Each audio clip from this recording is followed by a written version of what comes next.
नमस्कार बच्चों, हाजिर हूँ मैं एक बार फिर नई वर्कशीट के साथ। This is the worksheet of dated 8 September, worksheet number 26 and it is of mathematics and class 9th.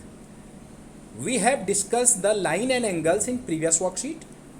In that worksheet we studied about the linear pair, and in this worksheet we shall study about line and angles. इसमें पढ़ेंगे parallel lines and transversal line. बहुत ही simple, आप छोटी classes में भी पढ़ चुके हो, बहुत ज़्यादा मैं इसमें डिटेल में नहीं जाऊँगा। देखिए, ये अगर दो लाइन पैरेलल्स हैं और ये अगर इसको कोई ट्रांसवर्सल लाइन है, इसको तिर्यक रेखा बोलते हैं हिंदी में। If A B and C D are what, these are called parallel lines. A line L, और इसका नाम भी कोई हो सकता है, वो अगर इनके लिए क्या बेटा, ट्रांसवर्सल, वो जो तिरछी रेखा काटती है वो ट्रांसवर्सल लाइन कहलाती है। जैसे कि मैं आपको दिखा दूं, ये आपको ये यहाँ पर आपको दिख रहा है, ये देखिए ये। अब इसमें कौन कौन से एंगल होते हैं बेटा, देखिए अगर इस वाले को अगर हम देखें कहाँ पर, ये एंगल 4 और ये एंगल 6, ये आपको पता है क्या होते हैं, ऑल्टरनेट एंगल होते हैं। वैसे ही 3 और 5 भी क्या होंगे, ऑल्टरनेट एंगल होंगे, इक्वल एंगल होते हैं बेटा। और अगर आप ये देखें, एक्सटीरियर एंगल बोलते हैं इनको, 1, 2 और 7, 8। मतलब अगर ये लाइन ऐसी हो तो this one, this one, this one, this one, इनको क्या बोलते हैं, एक्सटीरियर एंगल बोलते हैं बेटा। और अंदर वाले कौन से, दिस 4, 3, 5, 6, इनको क्या कहते हैं, इंटीरियर एंगल कहते हैं। ठीक है। अब अगर कोई भी लाइन, एक्सटीरियर एंगल और इंटीरियर एंगल हो गया। अब आप आइए वर्टिकली अपोजिट, हमने प्रीवियस वर्कशीट में कर लिया था बेटा। वर्टिकली अपोजिट ये वाले होते हैं। कौन कौन से होते हैं, अगर कोई भी दो लाइन आपस में इंटरसेक्ट करती हैं तो this angle and this angle are vertically opposite and equal angles. 1 and 2 are vertically opposite and equal angles. तो ये हम आगे पढ़ चुके हैं। अब एक्चुअली जब दो लाइनें पैरेलल होती हैं बेटा और उनको एक ट्रांसवर्सल लाइन काटती है तो उसमें क्या क्या चीज़ें होती हैं, व्हाट आर क्रॉसपॉन्डिंग एंगल। तो अब आइए, क्रॉसपॉन्डिंग एंगल क्या होते हैं। क्रॉसपॉन्डिंग एंगल होते हैं बच्चे सी, अगर इस तरह से होंगी तो this angle and this are called corresponding. तो इस तरह से कौन कौन सा हुआ बेटा, 1 और 2 लिख दूं तो इस तरह से ये हो गया। 3 and 4 आर ऑल्सो क्रॉसपॉन्डिंग। अब आप इस तरफ से उस साइड से देखेंगे 5, तो इसका क्रॉसपॉन्डिंग कौन सा हुआ, 6। और यहाँ से देखेंगे 7, तो उसका क्रॉसपॉन्डिंग कौन सा हुआ, 8। इन एंगल्स को क्या कहते हैं, क्रॉसपॉन्डिंग एंगल्स, और दीज आर ऑलवेज इक्वल। अब समझिए क्या किया इसने, यहाँ पर आपको समझा रखा है। अगर आपको यहाँ पर क्या दे रखा है बेटा, ये फिगर बनी हुई है, तो देखिए क्रॉसपॉन्डिंग एंगल कौन कौन से होंगे। 1, दिस इज कॉल्ड 1, तो इसका कौन सा हुआ, ये 5 लिखा हुआ है, 1 = 5 होगा। अब आप बताइए 3 का कौन सा होगा, 3 कहाँ लिखा हुआ है, देखिए दिस इज कॉल्ड 3, तो यहाँ इसका क्रॉसपॉन्डिंग होगा 7, तो ये 7 हुआ। और यहाँ पर एंगल 3 = एंगल 7, एंगल का साइन बना लीजिएगा, स्क्रीन रिकॉर्डर में पूरा पढ़ नहीं रहा। व्हाट इज 2 का क्रॉसपॉन्डिंग कौन सा है, 6, तो 2 = क्या हो जाएगा, 6 हो जाएगा। 2 का क्रॉसपॉन्डिंग 6 है और एंगल 2 = एंगल 6। अब आइए 4 और 8 होंगे बेटा, तो एंगल 4 = क्या हो जाएगा, एंगल 8। ठीक है, ये आपके क्रॉसपॉन्डिंग एंगल हमेशा इक्वल होते हैं।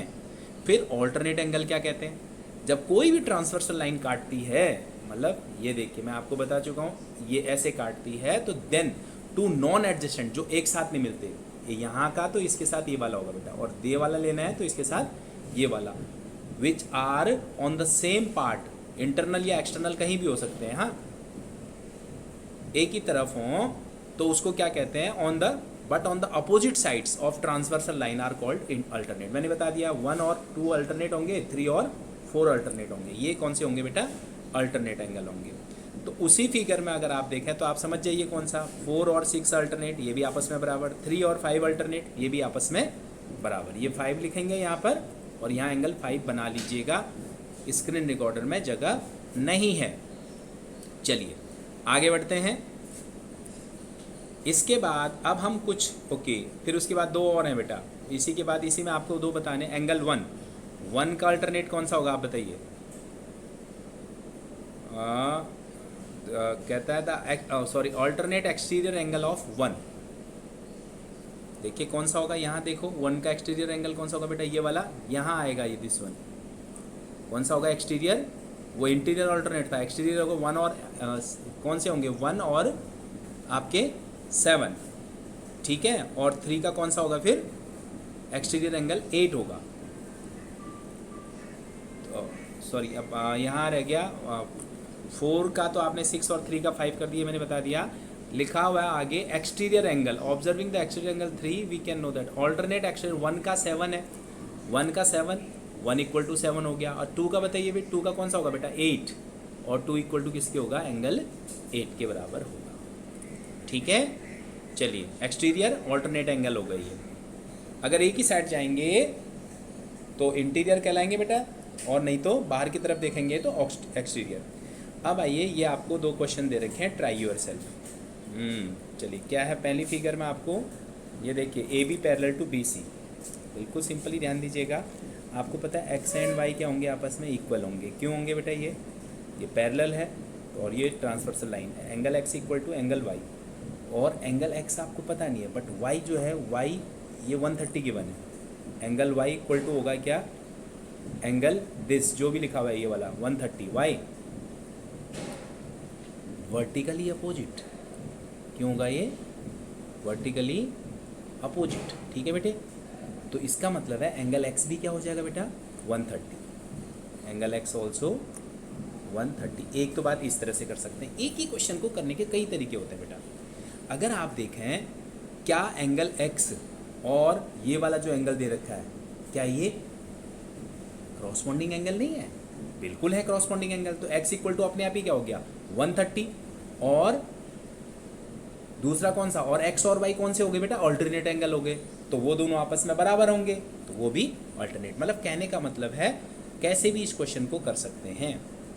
अब आइए दूसरी क्वेश्चन में, इधर देखिए बेटा, आप x प्लस वाई, और यहाँ देखिए ये 50 है, तो x इक्वल टू क्या होगा A P Q, angle A P Q देख रहे हैं ना, इक्वल टू क्या होगा A P Q equal to होगा बेटा P Q R, P Q R, P Q R तो x है, ए पी क्यू आपको 50 दे रखा है, x की वैल्यू आपको सीधे निकल गई, गॉट इट, ठीक है।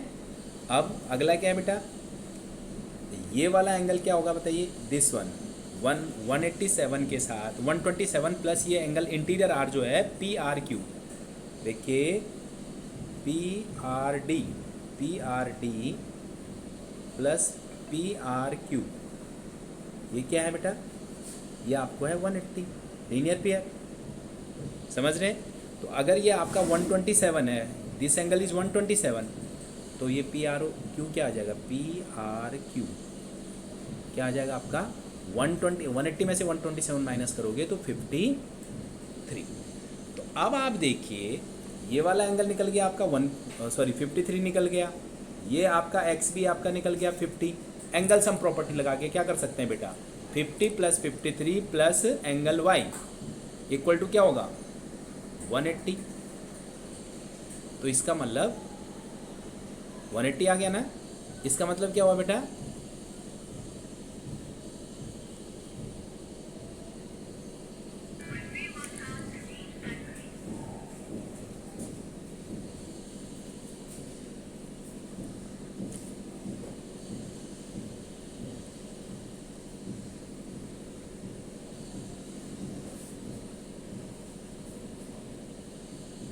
वन 180, ठीक है। अब आप देखिए एंगल x आपका निकल चुका है 50, और आपका ये वाला एंगल निकल चुका है क्या 53। तो आप देखो करो तो फिर angle x plus angle y plus 53 equal to हो जाएगा 180।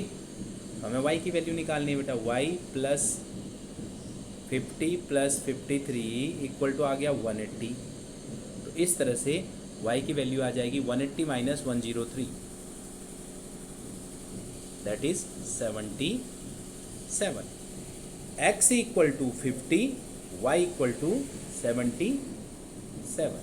तो ये है आपका बेटा x और y की वैल्यू। और ऐसा नहीं है कि यही तरीका आप इसमें फॉलो करके कर सकते हैं, और भी कई तरीके से ऑल्टरनेट लगा के भी आप कर सकते हैं, ऊपर वाले में भी आप लीनियर पेयर यूज करके कर सकते हैं बेटा, किसी भी तरह से ये वैल्यूज़ निकाली जा सकती हैं। मैं समझता हूँ ये वीडियो आपको समझ में आया होगा। आज के लिए इतना ही। अगली वीडियो में मिलेंगे फिर किसी अगले टॉपिक के साथ। तब तक के लिए नमस्कार।